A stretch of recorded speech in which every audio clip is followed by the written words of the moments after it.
Among the many formidable foes encountered by the heroes of the Tari Stargate teams, several were produced by the mighty Goa'uld Empire.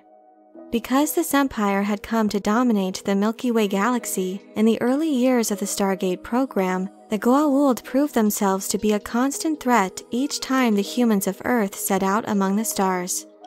In this video, I'd like to talk about the history of the Goa'uld Empire, their rise to power, and their ultimate failure to maintain dominance over the galaxy.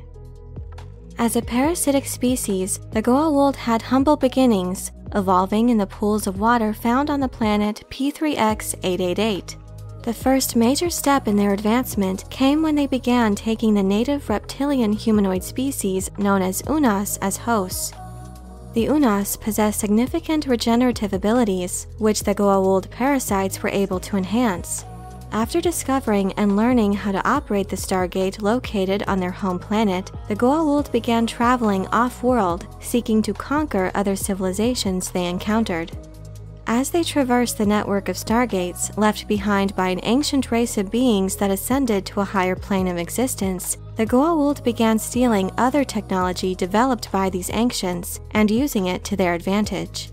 These parasitic tactics became a hallmark of the Goa'uld as they continued to rely on outside technologies in order to advance and grow. Though it is not known how it eventually came to be a part of their genetic makeup, a key to the Goa'uld ability to find and control ancient technology is the existence of the precious mineral called naquita in their bloodstream. Aside from being the material from which Stargates are primarily built, naquita has many applications and serves as the basis for many advanced technologies.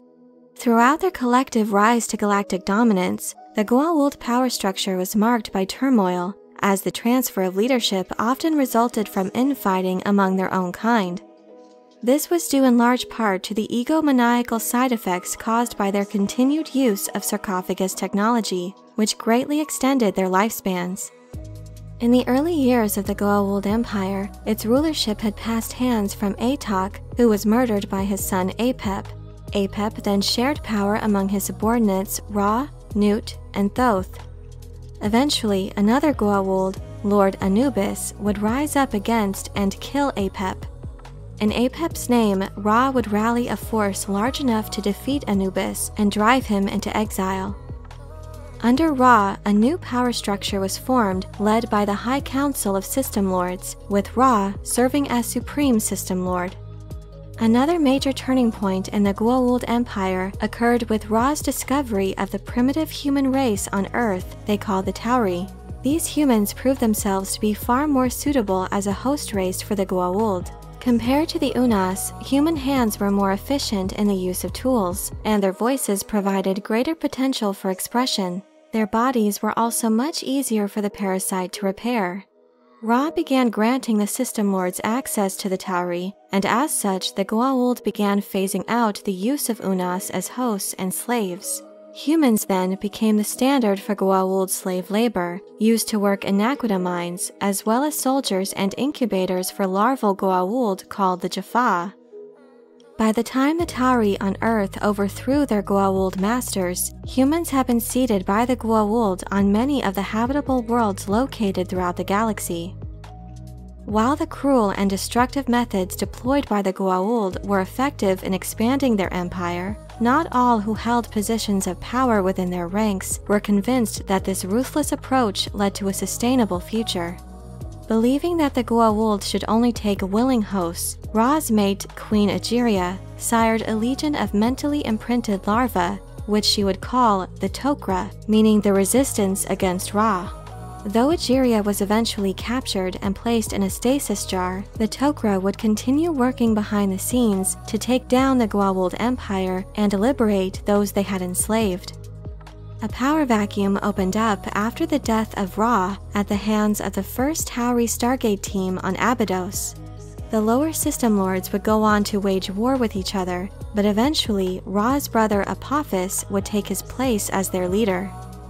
After experiencing several setbacks at the hands of the SG-1 team, Apophis was eventually captured and tortured by the sadistic System Lord Sokar.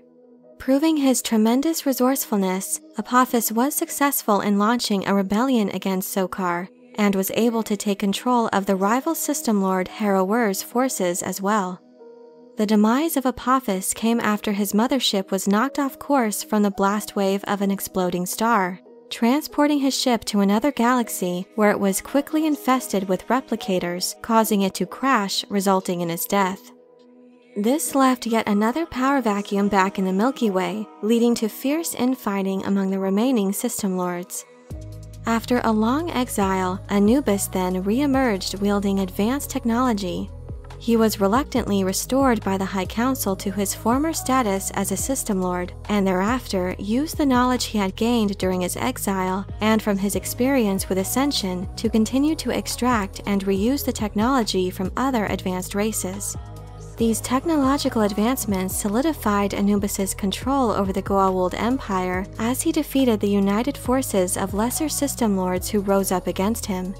Anubis also oversaw the creation of a new, stronger foot soldier to replace the Jaffa called the Kull, equipped with energy-absorbing armor. After he launched an invasion of Earth, the reign of Anubis came to an end when his forces were destroyed by advanced drone weapons deployed from an outpost of the Ancients. In the wake of his defeat, the Goa'uld agreed to divide the territories of Anubis among themselves evenly. However, the system lord Baal was able to discover a way to imprint his will upon Anubis's Kull, and subsequently set forth defeating the other system lords, taking over their territories. It was eventually revealed that Baal was merely being used as a puppet for the seemingly immortal ascended Anubis. Perhaps the biggest threat to the Goa'uld Empire, as well as all life in the galaxy, arrived with the invasion of the Replicators. Their presence in the Milky Way forced representatives from the Tok'ra and Tauri to cooperate with Baal to reprogram an ancient superweapon to destroy the Replicators. Afterward, Anubis attempted to use this superweapon to destroy all life in the galaxy. However, he was stopped by the ascended Oma Dasala, who chose to battle with Anubis for all eternity, preventing him from being able to interfere any further on lower planes of existence. After the destruction of the Replicators, along with many of the system lords, the remaining Jaffa began building a new, free Jaffa nation. As the last remaining system lord, Baal sought to ensure his survival through the creation of several clones. He then continued to look for ways in which he could lead the Goa'uld to dominance once again.